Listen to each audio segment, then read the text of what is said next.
जय हिंद। नमस्कार साथियों, कैसे हैं आप सभी लोग। उम्मीद करते हैं कि आप सभी लोग अच्छे होंगे। और साथियों, आप सभी लोग की तैयारी जो है बिल्कुल अच्छी तरीके से चल रही होगी। तो साथियों, आज के इस क्लास में हम सभी लोग जो है यूपी बीएड प्रवेश परीक्षा 2026 के लिए टॉप ऐसे इंपोर्टेड और चुनिंदे क्वेश्चन को देखेंगे, जो कि साथियों आपके 31 मई के एग्जाम के लिए जो है काफ़ी ही इम्पोर्टेंट है। तो आप इस क्लास को बिल्कुल अच्छी तरीके से लास्ट तक देखिएगा और इस क्लास में दिए जाने वाले इन सभी क्वेश्चनों को आप अच्छी तरीके से जरूर याद कर लीजिएगा, जिससे कि आप जो है अपने एग्जाम में सभी क्वेश्चन को आसानी तरीके से बना पाएंगे। तो चलिए क्लास को स्टार्ट करते हैं। उनसे पहले यदि आप इस चैनल पे पहली बार जुड़े हैं तो आप इस चैनल को सब्सक्राइब कर लीजिए और सब्सक्राइब करके ऑल नोटिफिकेशन को ऑल पे दबा के जुड़ जाइए, जिससे कि जब भी कोई नई क्लास हो सबसे पहले क्लास का नोटिफिकेशन आपके पास जो है पहुंच सके। तो आप इस चैनल को सब्सक्राइब कर लीजिए, साथ ही साथ आप जो है इस क्लास को भी लाइक जरूर कर लीजिएगा। तो चलिए क्लास को स्टार्ट करते हैं और देखिएगा क्वेश्चन क्या पूछा है। क्वेश्चन यहाँ पे पूछा गया है कि निम्नलिखित में से कौन सा युग्म सही नहीं है। चलिए बताएंगे। ये सभी क्वेश्चन हम जो है काफी इंपोर्टेंट और चुनिंदे क्वेश्चन को लिए हैं, जो कि आपके एग्जाम में 100% आपको ये सभी क्वेश्चन पूछे जाएंगे। और बताइए कि निम्नलिखित में से कौन सा युग्म यहाँ पे सही नहीं है। तो याद रखेंगे, हुमायूं का मकबरा जो है ये इलाहाबाद में नहीं है। ऑप्शन डी करेंगे सही जवाब, ये दिल्ली में होगा। चलिए अगला प्रश्न देखिएगा। प्रश्न यहाँ पे पूछे गए हैं कि अग्निगृह जो है ये किस धर्मावलंबियों का पूजा स्थल है। तो अग्निगृह जो है ये किस धर्मावलंबियों का पूजा स्थल है। तो ये हो जाएंगे आपके पारसी के। ऑप्शन डी करेंगे सही जवाब, पारसी के होगा। चलिए अगला प्रश्न देखेंगे। प्रश्न यहाँ पे दिए गए 3 नंबर कि भारत में वीरता के लिए सबसे बड़ा कौन सा पुरस्कार दिया जाता है। तो भारत में वीरता के लिए सबसे बड़ा कौन सा पुरस्कार दिया जाता है। तो याद रखेंगे यहाँ पे दिए जाते हैं परमवीर चक्र पुरस्कार। ऑप्शन डी सही जवाब है, परमवीर चक्र पुरस्कार। अगला प्रश्न देखेंगे। प्रश्न यहाँ पे दिए गए 4 नंबर कि अमीर खुसरो का जन्म स्थान है।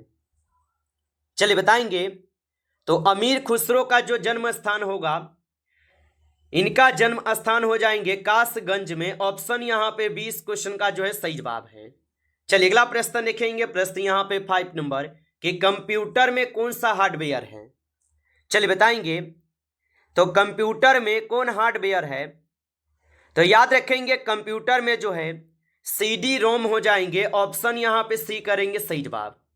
चलिए अगला प्रश्न देखेंगे। प्रश्न यहाँ पे 6 नंबर है कि भारतीय संसद के कितने अंग हैं। चलिए बताएंगे। तो भारतीय संसद के जो है कितने अंग हो जाएंगे। तो भारतीय संसद के जो है कुल आपके 3 अंग हैं। कौन कौन से हैं। तो पहला होगा आपके राष्ट्रपति, दूसरा राज्यसभा और तीसरा जो है आपके लोकसभा हो जाएंगे। चलिए अगला प्रश्न देखिएगा। और प्रश्न यहाँ पे पूछे गए हैं आपसे कि कहवा का उत्पादन विश्व में किस देश में सर्वाधिक होता है। तो कहवा का उत्पादन विश्व में किस देश में सर्वाधिक होता है। तो ये ब्राजील में होते हैं। ऑप्शन डी सही जवाब है, ब्राजील में होगा।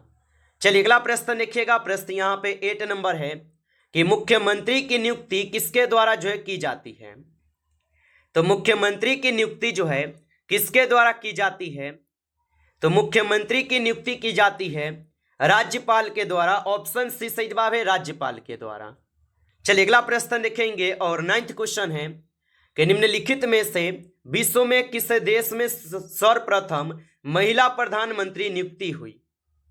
तो निम्नलिखित में से विश्व में किस देश में सर्वप्रथम महिला प्रधानमंत्री की नियुक्ति हुई। तो ये नियुक्ति हुए थे आपके श्रीलंका में। ऑप्शन सी होगा सही जवाब, श्रीलंका में। अगला प्रश्न देखेंगे। प्रश्न यहाँ पे दिए गए हैं कि असम विधानसभा में कितने सदस्य हैं। तो याद रखेंगे कि असम विधानसभा में कितने जो है सदस्य हैं। तो असम विधानसभा में जो है कुल आपके 126 सदस्य हैं। ऑप्शन बी सही जवाब है, 126 होगा। अगला प्रश्न देखेंगे। प्रश्न यहाँ पे दिए गए 11th नंबर कि भारत की राष्ट्रीय आय का प्रमुख स्रोत है। तो भारत की राष्ट्रीय आय का जो प्रमुख स्रोत है यहाँ पे आपके सेवा क्षेत्र है। ऑप्शन बी करेंगे सही जवाब सेवा क्षेत्र होगा। चलिए अगला प्रश्न देखेंगे। प्रश्न यहाँ पे 12th नंबर है कि भारतीय रिजर्व बैंक की प्रथम महिला डिप्टी गवर्नर है। तो याद रखेंगे कि भारतीय रिजर्व बैंक की प्रथम महिला डिप्टी गवर्नर कौन है? तो इनके गवर्नर हो जाएंगे केजे उदेसी। ऑप्शन यहाँ पे 20 क्वेश्चन का सही जवाब है। चलिए अगला प्रश्न देखिएगा। प्रश्न यहाँ पे दिए गए हैं और 13 क्वेश्चन क्या पूछा है कि शून्य आधारित बजट तकनीक जो ये किस देश की देन मानी जाती है? तो शून्य आधारित बजट तकनीक किस देश की देन मानी जाती है? तो ये माने जाते हैं संयुक्त राज्य अमेरिका के। ऑप्शन ए सही जवाब है, संयुक्त राज्य अमेरिका के होगा। चलिए अगला प्रश्न देखेंगे। प्रश्न यहाँ पे है कि भारत की कृषि भूमि का कितना प्रतिशत भाग सिंचित है? तो भारत की कृषि भूमि का कितना प्रतिशत भाग संचित है?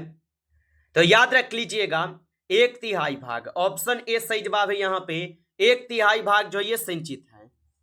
आगे देखिए अगला प्रश्न यहाँ पे दिए गए 50 नंबर। भारत में हरित क्रांति का सर्वाधिक प्रभाव किस फसल पर पड़ा है?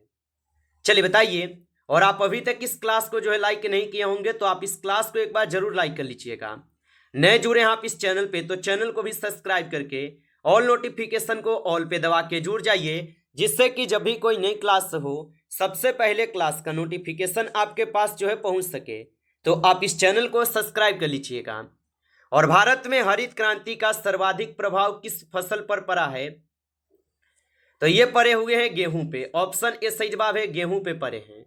आगे देखिए अगला प्रश्न यहाँ पे दिए गए 60 नंबर कि वनस्पति विज्ञान के जनक है। चलिए बताएंगे।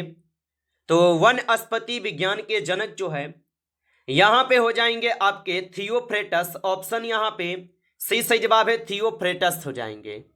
आगे देखिए अगला प्रश्न यहाँ पे दिए गए 70 नंबर और प्रश्न है कि मौजूदा समय में कंप्यूटर की स्टैंडर्ड इकाई क्या है? तो याद रखेंगे इनकी इकाई जो है बाइट होगा। ऑप्शन डी करेंगे सही जवाब, बाइट होगा। चलिए अगला प्रश्न देखिएगा। प्रश्न यहाँ पे दिए गए 80 नंबर और प्रश्न है कि एक सीपीयू की क्षमता किसमें जो है मापी जाती है? तो एक सीपीयू की जो क्षमता है ये किसमें मापी जाती है? तो एक सीपीयू की क्षमता मापते हैं MIPS में। ऑप्शन यहाँ पे सी सही जवाब दिए गए हैं। आगे देखिए अगला प्रश्न यहाँ पे पूछे गए हैं और यहाँ पे 20 नंबर क्वेश्चन है कि निम्न में से संयुक्त राष्ट्र की कौन सी कार्यकारी भाषा है? चलिए बताएंगे। तो निम्न में से संयुक्त राष्ट्र की कौन सी कार्यकारी भाषा है? तो यहाँ पे हो जाएंगे फ्रेंच। ऑप्शन ए सही जवाब है, फ्रेंच हो जाएंगे। अगला प्रश्न देखेंगे। प्रश्न यहाँ पे दिए गए 21 नंबर कि निम्नलिखित हड़प्पा स्थलों में से कौन सा एक स्थान गुजरात में नहीं है? तो निम्नलिखित हड़प्पा स्थलों में से कौन सा एक स्थान गुजरात में नहीं है? तो यहाँ पे इस क्वेश्चन का सही जवाब ऑप्शन यहाँ पे सी करेंगे, सुतका गेंडोर। ये गुजरात में नहीं है। ऑप्शन सी सही जवाब है। आगे देखिए अगला प्रश्न यहाँ पे दिए गए हैं 22 नंबर कि 1 मई को कहा जाता है। चलिए बताएंगे। तो 1 मई को जो है कहा जाता है, तो 1 मई को जो है मजदूर दिवस के रूप में मनाते हैं। ऑप्शन सी सही जवाब होगा। अगला प्रश्न देखेंगे। प्रश्न यहाँ पे दिए गए 23 नंबर कि शुष्क सेल में प्रयुक्त कैथोड है। तो शुष्क सेल में प्रयुक्त कैथोड कौन से हो जाएंगे? तो यहाँ पे हो जाएंगे जस्ता। ऑप्शन डी कीजिएगा सही जवाब, जस्ता हो जाएंगे। आगे देखिए अगला प्रश्न यहाँ पे दिए गए हैं और 24 क्वेश्चन है कि वर्मा का नया नाम जो है क्या है? चलिए बताएंगे। तो वर्मा का नया नाम क्या है? तो वर्मा का नया नाम जो है यहाँ पे हो जाएंगे आपके म्यांमार। ऑप्शन सी करेंगे सही जवाब, म्यांमार होगा। अगला प्रश्न देखेंगे। प्रश्न यहाँ पे है निम्नलिखित में से किसको एम्पायर सिटी कहते हैं? चलिए बताएंगे। तो निम्नलिखित में से किसको एम्पायर सिटी कहते हैं? तो ये कहते हैं आपके न्यूयॉर्क को। ऑप्शन ए सही जवाब है, न्यूयॉर्क को कहते हैं। अगला प्रश्न देखेंगे। प्रश्न यहाँ पे है 26 नंबर है कि किस दिन राष्ट्रीय मतदाता दिवस जो है मनाया जाता है? तो किस दिन जो है राष्ट्रीय मतदाता दिवस मनाया जाता है? तो ये मनाए जाते हैं 25 जनवरी को। ऑप्शन ए सही जवाब है, 25 जनवरी को। अगला प्रश्न देखेंगे। प्रश्न यहाँ पे दिए गए हैं कि टर्की की राजधानी है। तो टर्की की जो राजधानी होगा यह हो जाएंगे अंकारा। ऑप्शन ए सही जवाब है, अंकारा में होगा। चलिए अगला प्रश्न देखिएगा। प्रश्न यहां पे दिए गए हैं 28 क्वेश्चन है कि कौन सा ध्रुवीय यौगिक नहीं है। तो कौन सा ध्रुवीय यौगिक नहीं है, तो याद रखेंगे CCl4 जो कि यह ध्रुवीय नहीं है। ऑप्शन सी सही जवाब है। आगे देखिए अगला प्रश्न यहां पे दिए गए हैं कि मोटर गाड़ियों में साइड की वस्तुओं को देखने के लिए प्रयुक्त दर्पण होता है। तो मोटर गाड़ियों में साइड की वस्तुओं को देखने के लिए प्रयुक्त दर्पण जो है होता है, तो ये होते हैं आपके उत्तल दर्पण। ऑप्शन ए सही जवाब है, उत्तल दर्पण होगा। आगे देखिए अगला प्रश्न यहां पे दिए गए हैं और 13 क्वेश्चन है कि ओस्टियोमेलेसियो रोग जो है ये किस विटामिन की कमी से होता है। तो ये होते हैं विटामिन डी की कमी के कारण। ऑप्शन डी हो जाएंगे सही जवाब, विटामिन डी के कमी के कारण। आगे देखिए अगला प्रश्न यहां पे दिए गए हैं कि नेशनल रिमोट सेंसिंग एजेंसी कहां पर स्थित है। चलिए बताएंगे। तो नेशनल रिमोट सेंसिंग एजेंसी कहां पर स्थित है, तो ये स्थित हो जाएंगे हैदराबाद में। ऑप्शन यहां पे बी सही जवाब है, हैदराबाद में होगा। चलिए अगला प्रश्न देखिएगा। प्रश्न यहां पे दिए गए हैं और प्रश्न क्या है कि औद्योगिक विश्व विज्ञान अनुसंधान केंद्र कहां स्थित है।